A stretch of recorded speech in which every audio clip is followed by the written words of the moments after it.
Hello, my name is Sherman Chau, and I'm the missions pastor here at Island ECC Church in Hong Kong.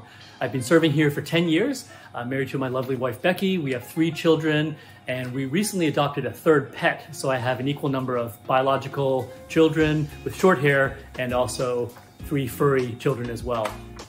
Well, one of the highlights of my ministry here at Island ECC is running Alpha twice a year in the fall and the spring. Alpha is a big part of who we are as a church. It's really a key way that people know Jesus and hear the gospel. And one highlight is every time we have a baptism, so many baptizees point to Alpha as a key milestone and turning point in their journey with God. Well, I'm here on the 2nd floor of our building, and this is where we normally run Alpha in person. And maybe if you see here, this doesn't look like a traditional church. That was our intention when we designed the place. We wanted to be an expression of our hospitality. We wanted people to feel welcomed and casual and not have any obstacles or distractions from maybe what they envisioned traditional church to be. So you can see here we've got a coffee corner, and people on Sundays can get a hot drink and a snack and sit here and take in the service. And it's also where we have Alpha on Monday nights, having dinner here. It's a really wonderful, warm, hospitable environment for our Monday night Alphas. Well, sadly, like many of you, we can't have Alpha in person, but we have learned some ways how we can show hospitality in our online Alpha. And I want to share with you 4 T's that we've learned.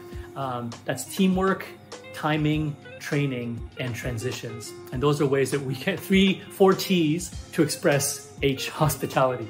But the first one is teamwork. Every Alpha, every successful Alpha really depends on a really strong team of committed and godly volunteers.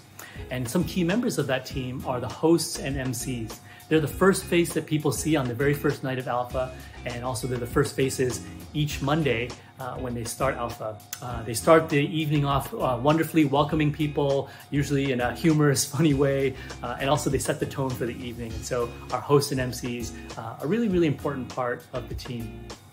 Also now online, our IT team, 3 or 4 volunteers on a Monday night, are a very important part of online Alpha, making sure that people get to the right breakout room, if people join late, getting them plugged in, if anyone kind of drops off the call, just being available to help them get connected again.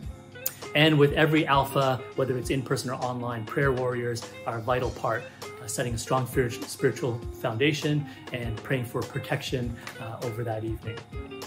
Timing is a very important part. That's the 2nd T, especially now at a time where people are on Zoom all the time for work and school and everything.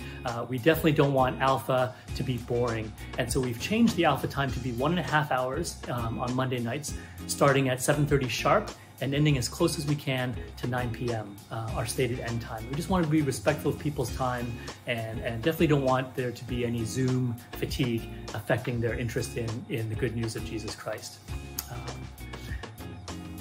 Training is the 3rd T. Training is the 3rd T, and so our team, we really emphasize training and equipping them and preparing them, especially for the key events in Alpha, the retreat and healing night. Training our team just to know how to lead those events, how to do everything from games to praying for people led by the Spirit is really important, so they feel confident and comfortable, and that's how they can serve our guests in the best possible way.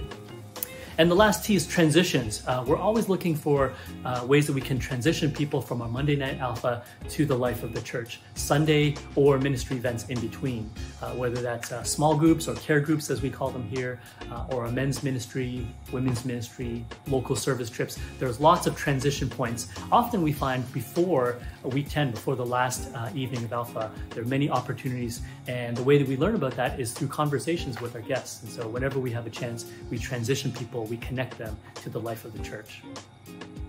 Well, those 4 T's are a few things that we've learned in running online Alpha. I hope you find them useful. I'm also looking forward to learning from videos from you guys to see how you do Alpha. God bless you.